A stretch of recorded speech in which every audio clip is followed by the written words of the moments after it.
Hello everyone, welcome back to another video.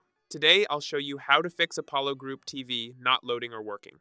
First, check your internet speed. If the speed is low or the connection is unstable, the app will not load properly. Restart your Wi-Fi or mobile data and try again. An old version of Apollo Group TV can also cause issues. Update the app from the Google Play Store or App Store. After updating, open the app again. On Android, go to Settings Apps Apollo Group TV Storage Clear Cache and Clear Data. On iOS, uninstall and reinstall the app. This often fixes loading and crashing problems. Sometimes, simply restarting your device can make the app work correctly.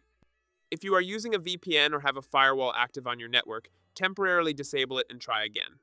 If all the above methods fail, contact Apollo Group TV customer support and provide them with your issue details and device model. These are the simple and effective ways to fix the problem of Apollo Group TV not loading or working. If you found this video helpful, don't forget to like and subscribe. Thanks for watching.